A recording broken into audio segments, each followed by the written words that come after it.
The Select Committee on Protecting Michigan Employees and Small Businesses will come to order. Would the clerk please call the roll for today's attendance? Chair Schutte. Here. Representatives Borton. Here. Wenzel. Bierlein. Here. Regis. Here. Schmaltz. Here. Thompson. Here. Fairbairn. Here. Robinson. Here. Hersberg. T. Carter. Whitsett. Whitwer. Here. Snyder. Here. Longjohn. Here. Mr. Chair, you have 12 members present, a quorum.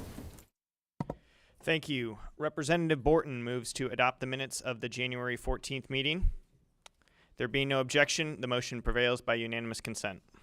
All right, so thank you everybody for being here again. Thank you for the committee for its patience on Tuesday, and I appreciated all the passionate testimony that we had earlier in the week. Plan for this week is, or for today, is to take another hour of testimony. I'm going to have my timer going again this time, so I'd ask those to please do their best to keep to that 2-minute time frame, so we're able to hear from as many voices and as many perspectives as possible. So we will be taking up House Bill 4001 and 4002. And first we'll be hearing from Bill Golden from Golden Shoes, who is testifying in support of the package. Mr. Golden, welcome, and please begin when you are ready.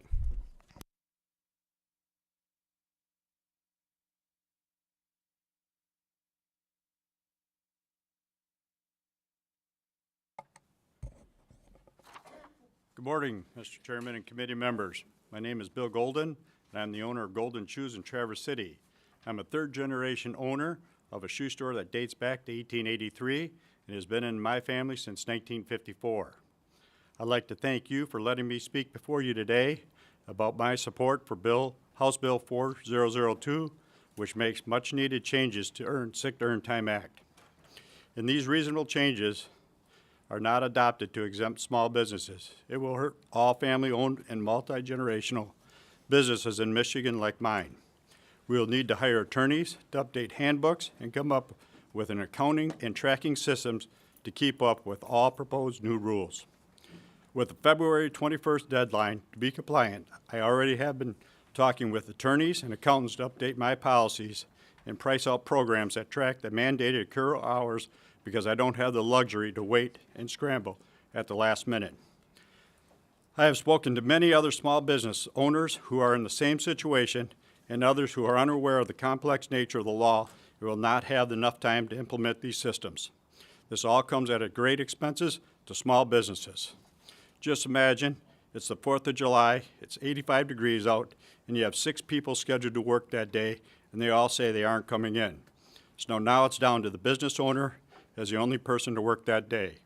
I know my employees would not do that to me, but I cannot say that to others. Small business owners like myself cannot afford the luxury of keeping extra people on staff in case employees call in. The owner's employees who do choose to show up now have to spread themselves thin to cover for those who don't even need to give a reason or notice before they do not show up. We make accommodations for our employees as needed when last-minute issues come up. I already provide sick, vacation, and personal time to my employees because I do see my employees as family, and they do deserve that pay time off. It has become more costly to run a small business today, especially with the recently passed unemployment benefit changes being extended from 20 to 26 weeks, and weekly benefits going from $362 to $614.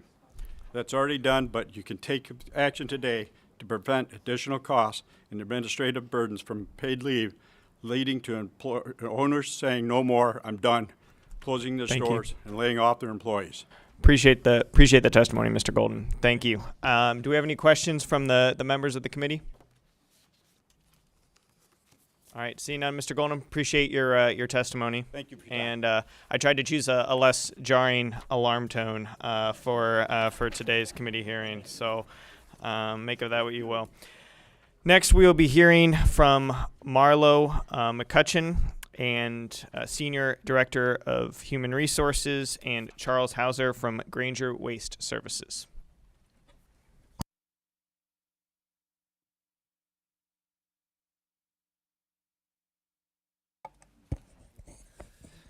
Good morning, Chair Schutte and members of the committee. My name is Charles Hauser. I'm the Governmental and Regulatory Affairs Manager for Granger Waste Services. We are here today to voice our support of House Bill 4002.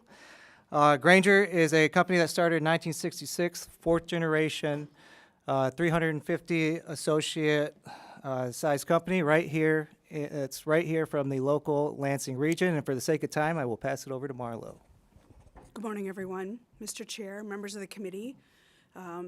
As Charles said, my name is Marla McCutcheon. I'm responsible for the HR function, and quite frankly, I'm the one that has to figure out how to make this bill work for Granger Waste Services. So I appreciate the time to be here to point out a couple areas that I think are worth hearing again. So the bill brings forward many practical solutions to the challenges the current requirements are requiring us to try and figure out. And we're really struggling to figure out how to implement the complications of the bill, the law as it exists right now. 3 points I would like to share very quickly. Number one bank of time. Employers know one bank provides the most flexibility for our diverse workforce. It's what our workers want. They want one bank. If large employers provide 72 or more paid hours a year for our full-time workers, please help us avoid the administrative tracking burden. We need to trust our workforce to use the time as they see fit, and we need to spend our time caring for our people, not counting hours. Number 2, advanced notice. Employers, we cannot be successful if we don't know who's coming to work every day. As Charles shared, we have trucks that have to get on the road every day. We need to know our people are going to be there so we can give our customers the exceptional service they expect. So empowering employers to continue to use our call-in and attendance procedures, which are fine-tuned to meet the needs of our people, our departments, and our customers, is essential. Appreciate both your testimony. Do we have any questions from the members of the committee? All right, seeing none. Appreciate your guys' testimony. Thank you. All right, now we have Jim Prokes from Staff Connections wishing to testify in support.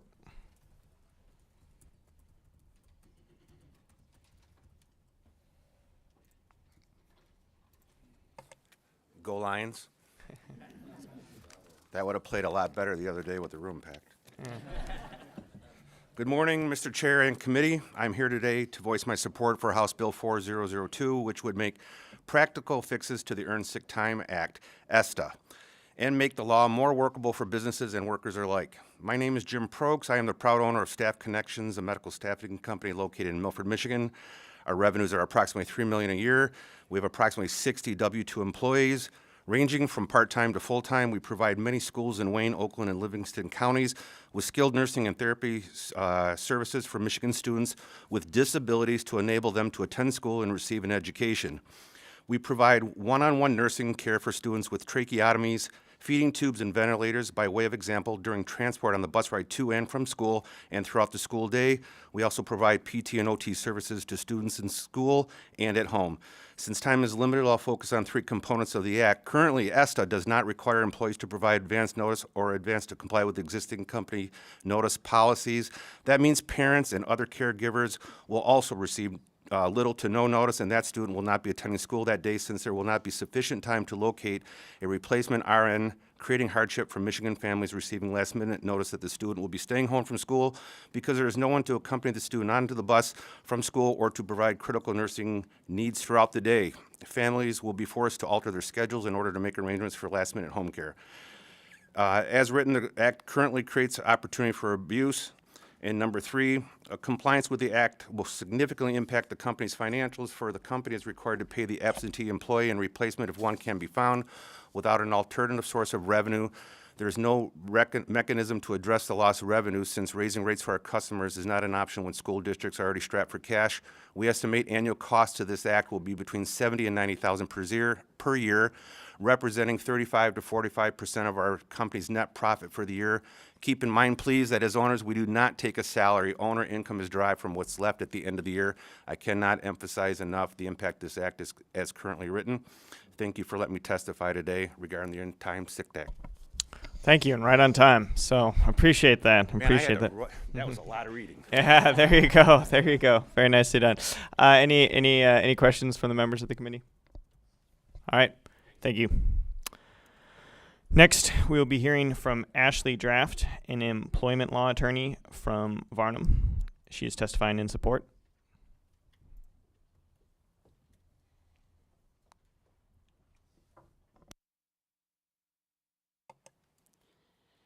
Good morning, Mr. Chair, members of the committee. Thank you for the opportunity to be here with you this morning. My name is Ashley Draft.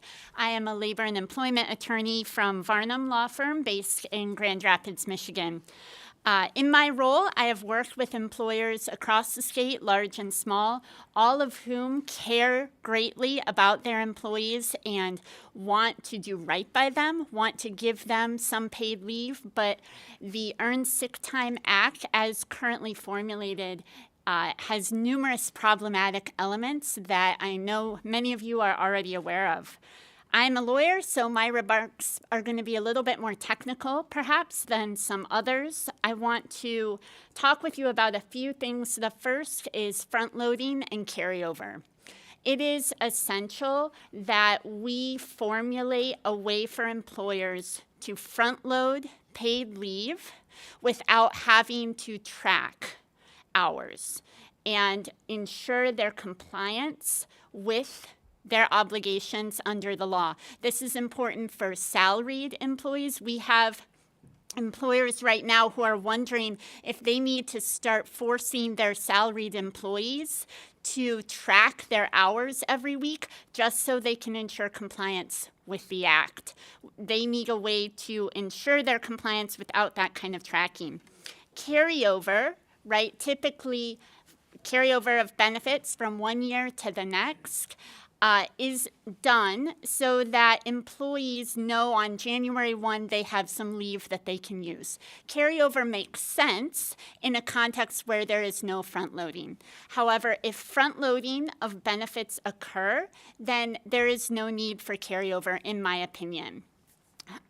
Secondly, I want to talk for a moment about employee notice and increments of use. We have many clients who track their employees' time down to the 10th of an hour. That is 6-minute increments.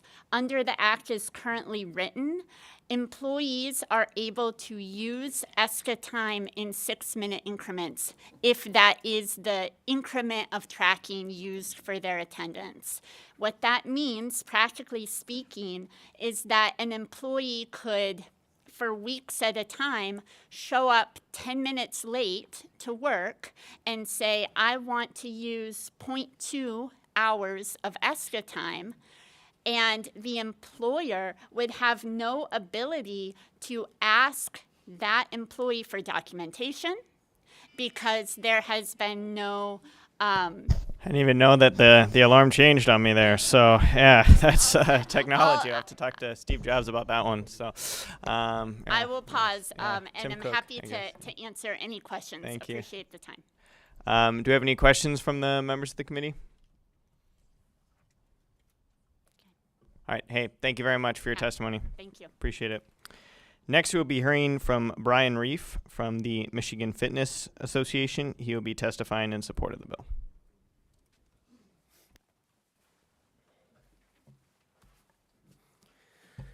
Good morning, Mr. Chair and committee members.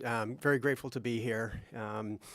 I had prepared remarks, which I think we handed copies out to you on Tuesday. So I'm going to kind of skip forward in terms of summarizing my thoughts. But I'm here on behalf of the Michigan Fitness Association, which was formed at the outset of the pandemic. I'm also a Planet Fitness franchisee. We own 50 locations here in Michigan. The pandemic quickly, obviously, threw the fitness industry for a loop. We lost over 30% of gyms and fitness centers here in Michigan alone. ESTA will deal another blow to gyms and fitness centers, which are largely small mom and pop locations. It will even affect us. The conversations that we've had internally lead us to nothing but, a wait and see approach, because for all intents and purposes, we have to throw out all of our attendance policies and, for the most part, our employee manuals. ESTA will do that much damage to how we operate our business for all of the reasons that you've heard on Tuesday and again this morning. Two things that I did want to point out in terms of how it would affect us specifically. This will force things like automation, and you heard on Tuesday the same thing in terms of replacing employees with kiosks. That wouldn't be too far off in a gym or fitness center where you could have a self-serve kiosk. It's not a practical solution when it comes to gyms and fitness centers because with people working out, there's obviously the health and wellness element. We do need people there to make sure that not only our members but our staff are safe as well. And then, the potential for abuse by employees with this policy or with this act are numerous, and again, it's been outlined over and over again. So we are absolutely in support of HB 4002. Which does make thank you, practical and changes. the waves are going off on me here. So appreciate your testimony. Just one question from me, Mr. Reef. So would it be overstating the severity of the issue if 4002 is not adopted and we hit this February 21st deadline that many of your members will have to close? Absolutely. Oh, all right. And then after the fact, these businesses are closed, already been hit hard by the pandemic. It would be incredibly hard for them to then reopen if we were to fix things down the road. Yeah, subject to the litigation that's going to take place. I think it's, and that's the other issue, is most of these businesses don't have the financial wherewithal to defend against this. So there's a lot of urgency here. So thank you. Absolutely. Appreciate your testimony. Thank you. All right, next we will be hearing from Kyle Langlos and Sarah Scoden, the Parks and Recreation Director from the City of Sterling Heights and the Human Resources Director for the City of Human Rights. And you're testifying in support? Okay.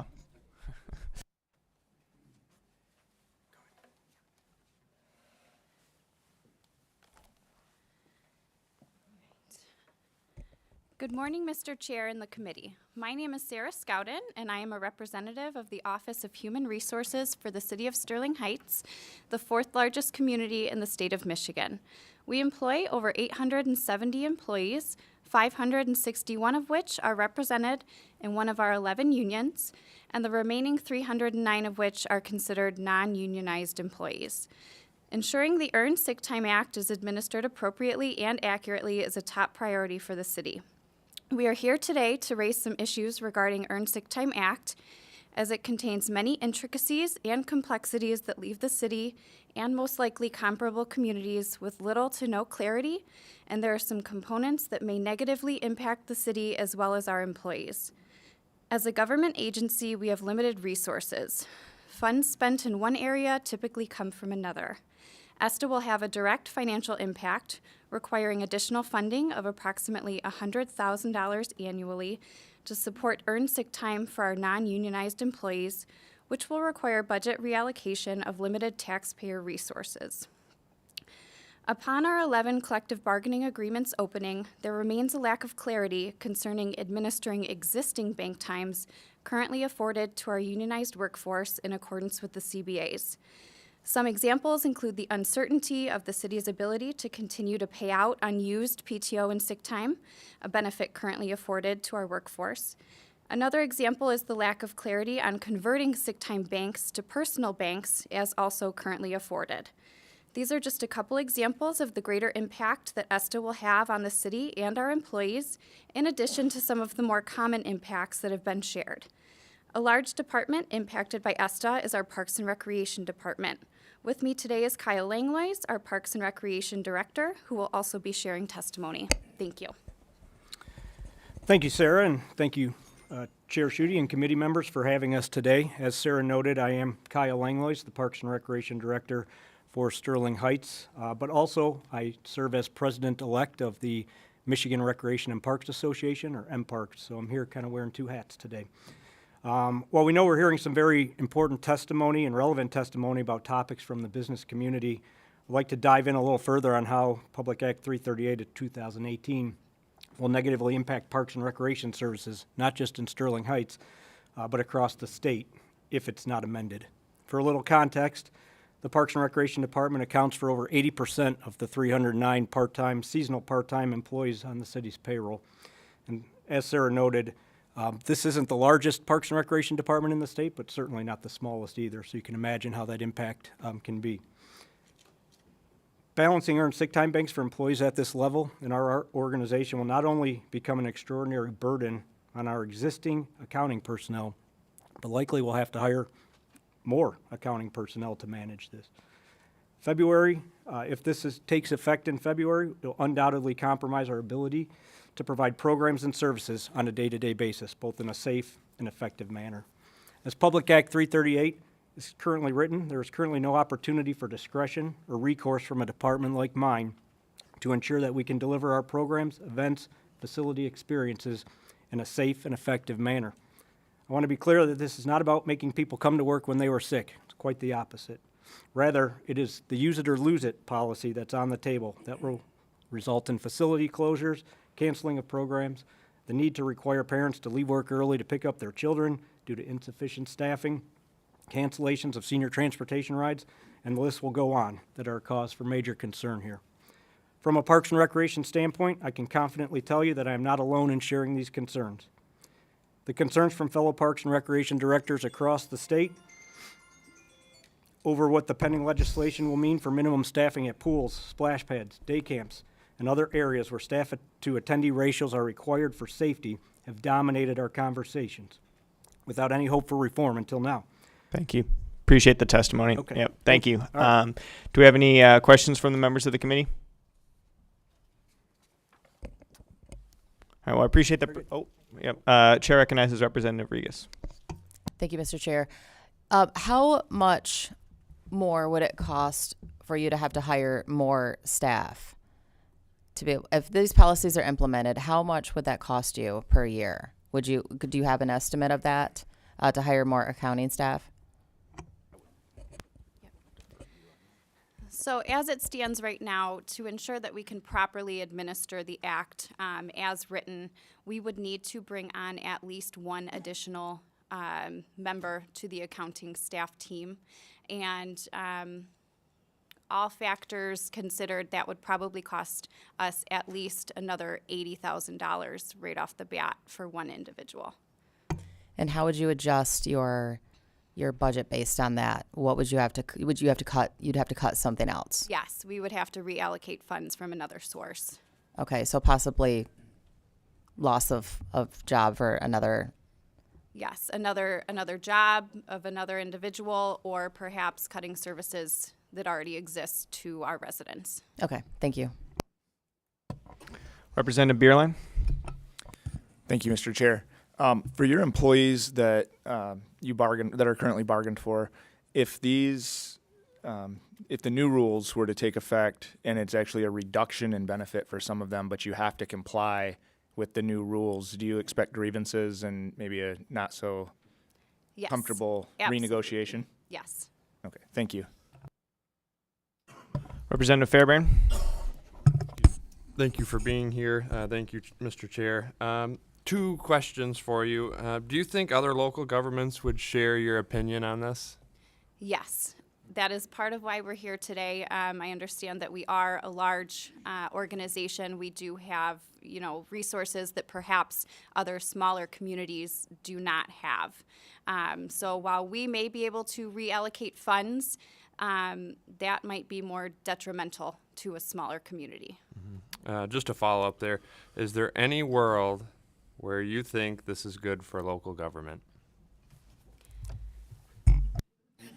That's a bit of a loaded question, I suppose. From my perspective in human resources, I do think that there are components that are good for the workforce, certainly.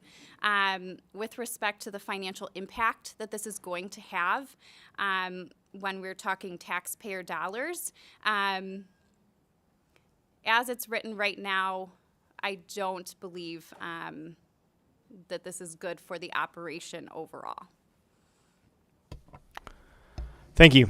Appreciate your testimony and the perspective from some of our municipal government. Next, we'll be hearing from Sean Cecil, the Public Policy Field Director for Michigan Realtors, speaking in support.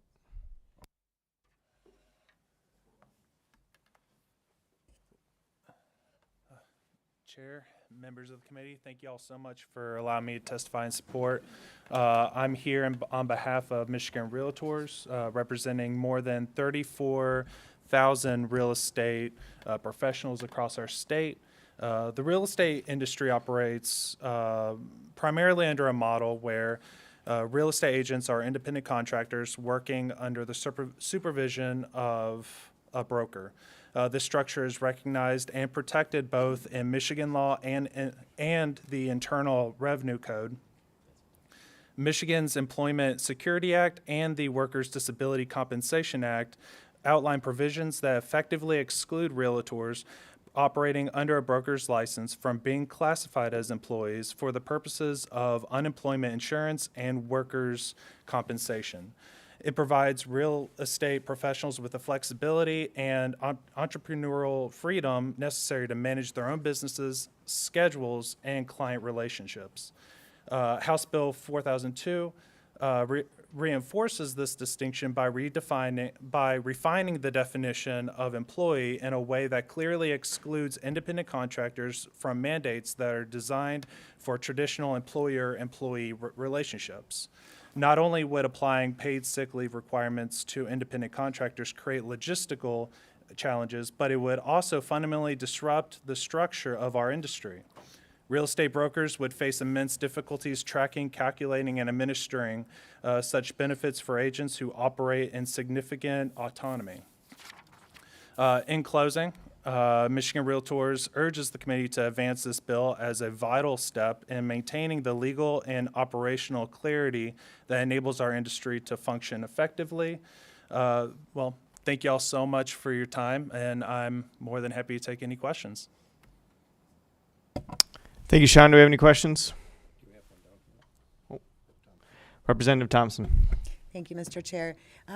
Thank you so much for your testimony. If you could just reiterate, so it sounds like you're saying that if 4002 is not passed, how will that impact the independent contractors, the real estate agents that are currently in Michigan? Can you just briefly touch on that again? Of course. So if House Bill 4002 does not pass, then independent contractors, realtors, would be considered employees and would lose a lot of their autonomy when it comes to their scheduling, when it comes to how they do their everyday business, and causes their brokers that they work underneath to have to go through the additional turmoil of having to track their sick time, having to track their PTO, and everything else that goes underneath there.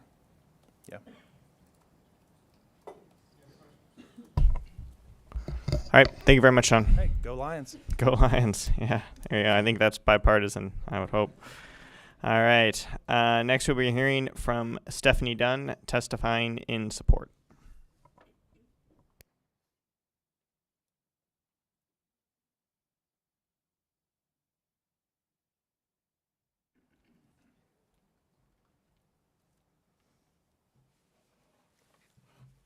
Thank you so very much, each and every one of you, for the opportunity to have people address this new House bill. I'm Stephanie Dunn. I am a sole proprietor, owner, operator, HR. I am logistics. I'm everything with my company. It's a small seasonal business, family run. I have 2 to 5 employees, depending on the year and the events that we get. And I want to bring some, appreciate the common sense that House bill brings to the size of a company that has to comply. If you think about all of your seasonal work, we go from April through basically October, with the meat of it being May through September. So all of those festivals, all of those, the food trucks, all of the concessions, all of those people that you see that work a very short time and have very few employees, I couldn't even begin to know how I could comply with this. And totally open myself up to litigation that I would have no way to prepare or to defend against. So I think House Bill brings that common sense of limiting the size of, or making there be a limit to the number of employees that this would affect, even if House Bill goes into effect. And my team of workers, my employees, we are a family, even the ones that aren't family that we bring on. And many of my employees are very hardworking in the summer. They want to work. They need to work, college students. So yes, if they need time off for fun or to be sick, we do that. But my compensation, instead of earned sick time, is bonuses and incentives. They need the monetary compensation more than the time off, paid time off. And so House Bill gives me the leeway and my employees to work on what works best for their compensation in that short period of time that we actually work. Thank you so very much. I appreciate it. Thank you very much. Do you have any questions, members of the committee? Thank you very much. Appreciate it, Amy. Next, we'll be hearing from Adam Dietrich, a farmer in Ottawa County, testifying in support.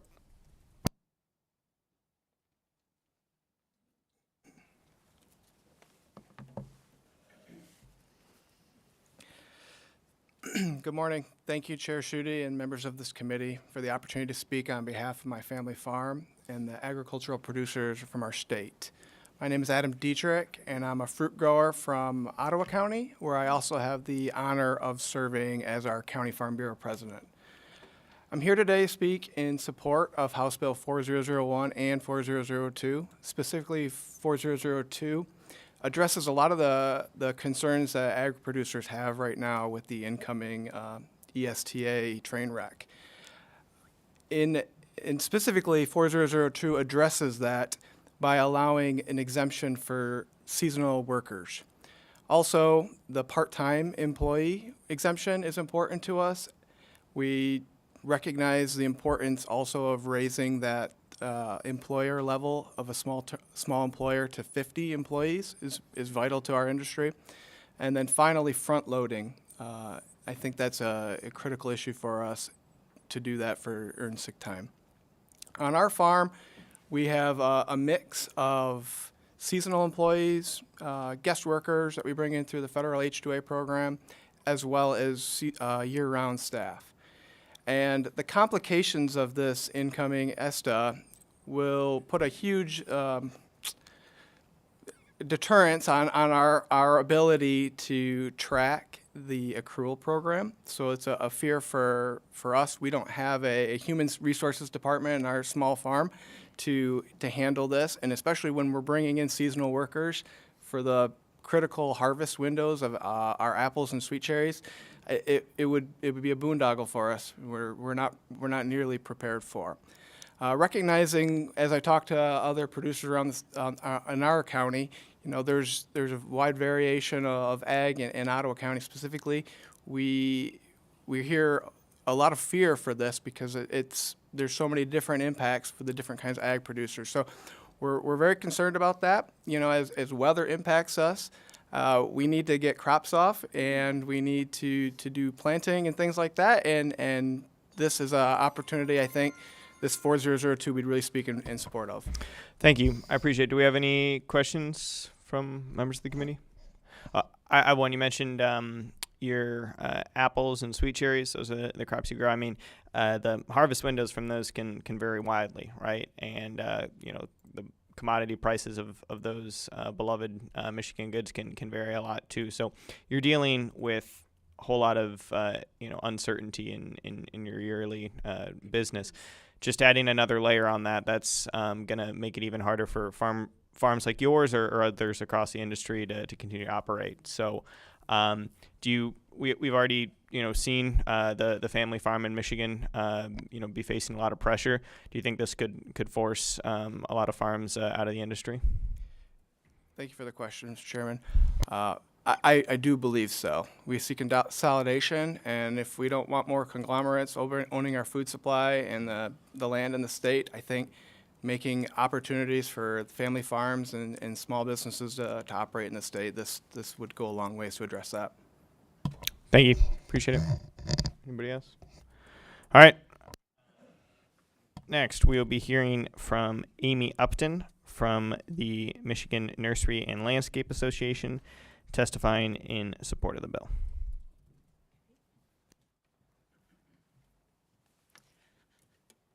Good morning, Chair Schutte and committee members. My name is Amy Upton. I'm with the Michigan Nursery and Landscape Association. Our association is our members of the association, we represent $5.7 billion industry.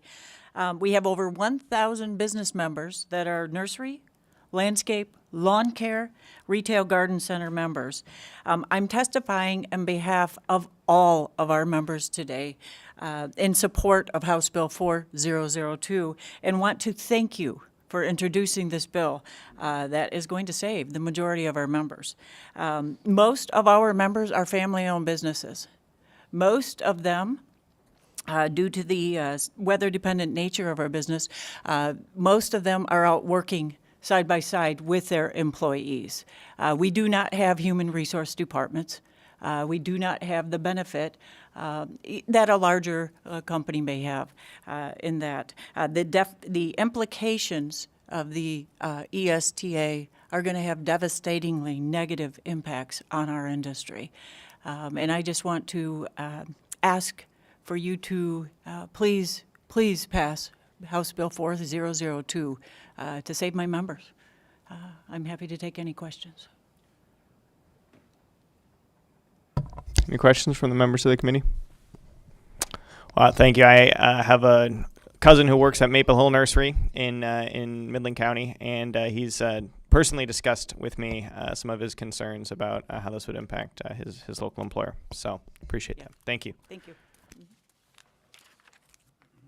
All right. Next, we will be hearing from Justin Buter, Heidi Newmeyer, Matt Rios, and Amanda Fisk from Railtown Brewery. They are coming again to speak in support. So thanks for coming back to the committee.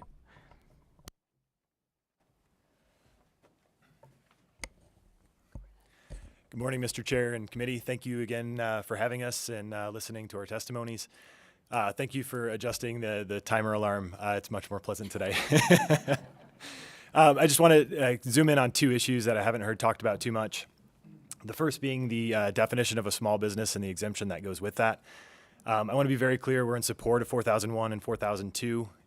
4002 moves the dial in the right direction, but I am afraid it is still bad for small business. It's still onerous, it's still expensive. It still limits our growth.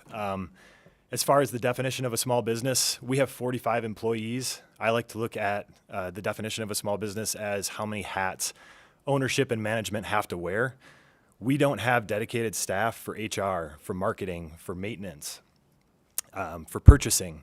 We, by the very definition, are a very small business yet at 45 employees. Much of our staff is comprised of seasonal employees, part-time employees, driving those numbers up. So looking at a full-time equivalency for that exemption, I think would be greatly beneficial for a lot more businesses my size. One of the biggest concerns I have with an arbitrary number being put on an exemption like that is the growth limitation going forward. Being at 45 employees right now, I'm being disincentivized to grow past 50. The expense of taking on something like that is huge, and it's going to make me second guess my desire to grow my business any further. The second thing, and this is kind of a minor thing, but I think sometimes this gets glanced over in the larger conversations. A lot of folks have been talking this morning about the notice requirements or lack thereof in ESTA. I just want to comment briefly on the prevalency of no-call, no-shows and ghosting. I don't think this is just unique to hospitality, but post-pandemic, we will schedule 7 candidates for an interview, and one of them will show up. We will onboard new employees, they will do all their paperwork, and they will not show up for their first day of work. Having small things like this compound to bigger headaches for us as a business. This is not something that is an anomaly anymore. It's become the norm. So those are the two things I had, and I'm happy to answer any questions. Right on time. Thank you. And I'm glad to hear other people get ghosted too. So next we'll hear from Representative Regas. Yeah. Hi, Justin, Amanda, thank you for coming back today. The question that I had for you, Justin, actually you already answered and how this affects your ability for growth. Now tell me, Amanda, so Under the current policy, how does this current policy impact your business in far as staffing? Like if you can staff on the Saturdays and Fridays, I've been to your restaurant. It's great. If you ever visit it, the Death by Cheese, you guys it will not disappoint you. So the no call, no show, I mean, that affects your service. It doesn't just, it impacts you in a greater because you're a restaurant, right? Because if you have a section like 4 tables, 3 tables, you have 2 that don't call, don't show. When we grew up, if you didn't show up to work, you lost your job. And this to me is very concerning because it takes your ability away to manage your own business and it puts the government forefront right inside your business. And I don't appreciate that, and I understand your concerns completely. So how do you manage if people don't call and don't show and there's no repercussions? It ties your hands as a manager. So can you explain that to me? Yeah. So just from a service perspective, we need roughly, give or take, 14 people, maybe 12, to run like a busy Friday night. And you're still going to be standing at the door waiting for a table for anywhere from 15 to 30 minutes regardless. Even with that many people, that's basically our capacity. With, say, two people who can't come into work that day with no notice, that looks like an hour wait. That looks like an hour and a half wait. It looks like your food takes 30 minutes instead of 20. I mean, obviously for us, we're losing money or we're just working so hard that we can't keep up. But just from a customer perspective, like, you're not having fun at a restaurant anymore if you're waiting for an hour for your table. So it's kind of, I mean, it almost affects the customer more than it affects us, really, as far as a service perspective. Obviously, a management perspective a little bit differently, but it'll also affect your reputation Yeah, as absolutely. a business 'Cause it's because you are known for exceptional service and you are a small business, locally owned. So is it a fear to you that people will go 3 miles down the road to more of the chain restaurants that, have a bigger ability to staff? Yeah, absolutely. You're only going to wait a half an hour for a table once or twice before you stop going to that restaurant entirely. Thank you. Appreciate it. Thank you. Anyone else? Questions? All right. Thank you very much for your testimony. I'm now going to read in a stack of cards here. So wishing to testify in support, and not wishing to speak is Deshaun Ashby from the Michigan Credit Union League. Testifying in support of both 4001 and 4002. Not wishing to speak in opposition to the bill is Tom Leonard from 6 Action. Not wishing to speak, but in support of the bill of 4001 and 4002 is John McNamara from the Michigan Restaurant and Lodging Association. Not wishing to speak in support of the bill is Richie Farron from the Healthcare Association of Michigan. Not wishing to speak in support of the bill is Dave Worthams from the Michigan Manufacturers Association. Not wishing to speak in support of the bill is Representative Timmy Beeson, also owner of Beeson's Corner Store and Market. We know Timmy well. Not wishing to speak in support of both bills is Rand Jezewska from Titan Golf Course. Not wishing to speak in support of the bill is the Jozowski family from Maple Leaf Golf Course. Not wishing to speak in support of both bills is Sam Gibson from the Michigan Association of Counties. Not wishing to speak in opposition to the bills is Beth Kelly Bird from the SEIU of Michigan. Not wishing to speak in support of the bills is Carol Nickerson from Grand Traverse Machine. Not wishing to speak in support of the bills is Annie Dippert Austusen from the Clothing Company. Not wishing to speak in support of both bills is Scott Hardy from the Downtown Development Authority of Traverse City. Not wishing to speak in support of the bill is Paulette Brazier from Polly's Planting and Plucking Incorporated. Not wishing to speak in support of the bills is Bonnie Alfonso from Alfie Logo Gear. Not wishing to speak in support of the bill, both bills, is Wendy Block from the Michigan Chamber. Not wishing to speak in support of 4002 is Mark Lamone from Fifth Level Hospitality in St. Joseph. Not wishing to speak in support of the bill is Brenda Byers from Manthe Wood Products. Not wishing to speak in support of both bills is Abe Manthe from the Manthe Group. Not wishing to speak in support of both bills is Erica Van Dam from Van Dam Custom Boards. Not wishing to speak in support of both bills is Sharon Sykes from the American Hotel and Lodging Association. Not wishing to speak in support of both bills is Jackie Dolce from Grand Rapids Chamber. Not wishing to speak in support of both bills is Amy Drum from the Michigan Retailers Association. Not wishing to speak in support of both bills is Don Crandall from the Home Builders Association of Michigan. Not wishing to speak in support of both bills is Jacob Manning from the Small Business Association of Michigan. And then just on 4002, not wishing to speak in support of both bills is, in support of 4002 is Tom Hickson from the Michigan Catholic Conference. Not wishing to speak in support of 4002 is Laura Kopak from MCA Detroit. Not wishing to speak in support of the bill is in support of 4002 is Christopher Benson from Polly's Planting and Plucking Incorporated. Not wishing to speak in support of 4002 is Kim Bunting. Not wishing to speak in support of 4002 is Wayne Coley from Michigan Propane Gas Association. Not wishing to speak in support of 4002 is John Kuhl from the Michigan Railroads Association. And not wishing to speak in support of the bills in support of 4002 is the Michigan Dairy Foods Association. So a lot of testimony, a lot of cards. Really appreciate everyone on the committee's patience, their willingness to listen to everything now. We have a substitute before the committee. It's offered by Representative Fairbairn. Representative Fairbairn, would you like to speak to your substitute? Yes, thank you, Mr. Chair. My substitute would modify the wage rate employees under the age of 18 from 85% of the minimum wage to 75% of the minimum wage. It's important to note that even with this change, workers under 18 will still receive minimum wage increases as scheduled starting on February 21st. However, we need to protect our businesses that often employ people in this age range, especially in northern Michigan and the Upper Peninsula. Businesses rely on these workers in this age group for seasonal work in the hospitality, agriculture, and tourism industries. My substitute makes sure to protect both young workers and small businesses that rely on them. Again, thank you, Mr. Chair, and I move my substitute.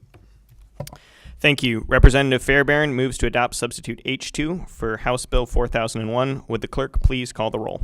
On the motion to adopt the substitute, Chair Schutte. Yes. Representatives Borton. Yes. Wenzel. Yes. Beerline. Yes. Regis. Yes. Schmaltz. Yes. Thompson. Yes. Fairbairn. Yes. Robinson. Yes. Hersberg. Yes. T. Carter. Pass. Whitsett. Yes. Whitwer. Yes. Snyder. Pass. Longjohn. Pass. Mr. Chair, if 12 yeas, no nays, 3 pass, the substitute is adopted. All right, the substitute is adopted. We now have an amendment from Representative Snyder. Representative Snyder, would you like to speak to it? Thank you, Mr. Chair. Briefly, my amendment simply reinstates the wage scale as prescribed by the Supreme Court ruling. And with that, I move my amendment. Representative Snyder moves to adopt the amendment. The clerk will call the roll.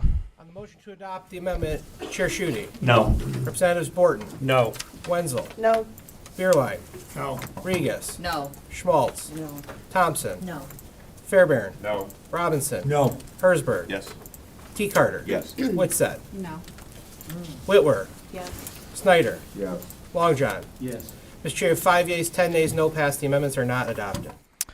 Amendment is not adopted. We will now, Representative Robinson moves to report House Bill 4001 with recommendation as a substitute for for H2. Will the clerk please call the roll? On the motion to report, Chair Schutte. Yes. Representatives Borton. Yes. Wenzel. Yes. Beerline. Yes. Regis. Yes. Schmaltz. Yes. Thompson. Yes. Fairbairn. Yes. Robinson. Yes. Hersberg. Yes. T. Carter. Pass. Whitsett. Yes. Whitwer. Yes. Snyder. Yes. Longjohn. Yes. Mr. Chair, 14 yeas, no nays, 1 pass. House Bill 4001 reported as substitute H2. Thank you very much. And we will now be taking up, or we have a substitute before us for 4002 offered by Representative Thompson. Representative Thompson, would you like to speak? Yes, thank you, Mr. Chair. My substitute makes two very important changes. First, it changes the definition of what a healthcare worker, healthcare professional is, and make sure that we're not excluding our chiropractors from this very important legislation within House Bill 4002. Secondly, it will allow that employees can carry over more than 72 hours of their sick time to the next year if the employer allows that. Currently, even if an employer wants to, employees cannot carry over 100 or 150 hours. Under this, they would be able to offer that benefit. So again, thank you, Mr. Chair, and I move my substitute. Thank you, Representative Thompson. Representative Thompson moves to adopt substitute H1 for House Bill 4002. Will the clerks please call the roll? On the motion to adopt substitute, Chair Schutte. Yes. Representatives Borton. Yes. Wenzel. Yes. Beerline. Yes. Regis. Yes. Schmaltz. Yes. Thompson. Yes. Fairbairn. Yes. Robinson. Yes. Hersberg. Yes. T. Carter. Yes. Witsett. Yes. Whitwer. Yes. Snyder. Yes. Longjohn. Yes. Mr. Chair, 15 yeas, no nays, no pass. The substitute H1 is adopted. The substitute is adopted.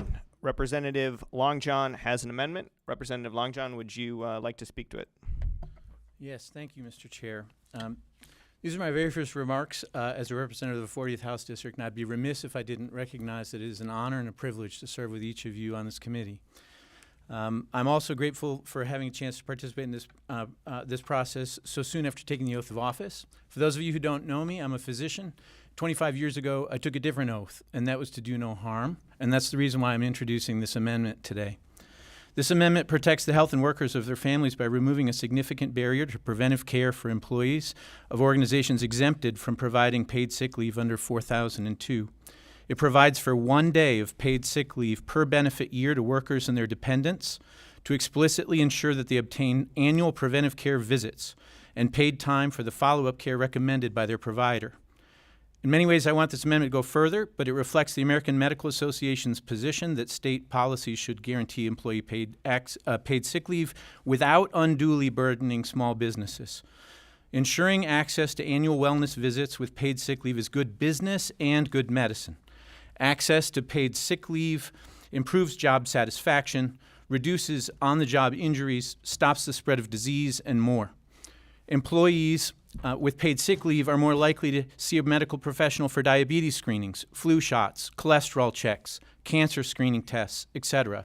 These actions prevent long-term illness and unnecessary costly care. This amendment is not just good business and good medicine, it's also fiscally sound state policy in the long-term interest of taxpayers. People who do not get preventive services get sick. People who get sick who have Medicare as their insurer, Medicaid as their insurer, end up costing taxpayers billions in trips to emergency departments for avoidable care. I move that this amendment be adopted. Representative Longjohn moves to adopt the amendment. The clerk will call the roll. On the motion to adopt the amendments, Chair Schutte. No. Representatives Borton. No. Wenzel. No. Beerline. No. Regis. No. Schmaltz. No. Thompson. No. Fairbairn. No. Robinson. No. Hersberg. Yes. T. Carter. Yes. Witsett. Yes. Whitwer. Yes. Snyder. Yes. Longjohn. Yes. Mr. Chair, 6 yeas, 9 nays, no pass. The amendments are not adopted. The amendment is not adopted. Representative Schmaltz moves to abort House Bill 4002 with recommendation as substitute H1. Will the clerk please call the roll? On the motion to report, Chair Schutte. Yes. Representatives Borton. Yes. Wenzel. Yes. Beerline. Yes. Regis. Yes. Schmaltz. Yes. Thompson. Yes. Fairbairn. Yes. Robinson. Yes. Hersberg. Yes. T. Carter. Yes. Witsett. Yes. Whitwer. Yes. Snyder. Yes. Longjohn. Yes. Mr. Chair, 15 yeas, no nays, no pass. House Bill 4002 reported as substitute H1. The bill is reported as substitute H1. Well, thank you everybody for your patience over the last couple of days. It's been almost 4 hours of committee meeting, and I think we had good discussion. Appreciate the ability to work with Vice Chair Hersberg and the members of the committee. I'm not sure when the next time this committee will meet, but it's been an honor to have this be the first committee I chair and to serve with you all. Seeing no further business, this meeting is adjourned.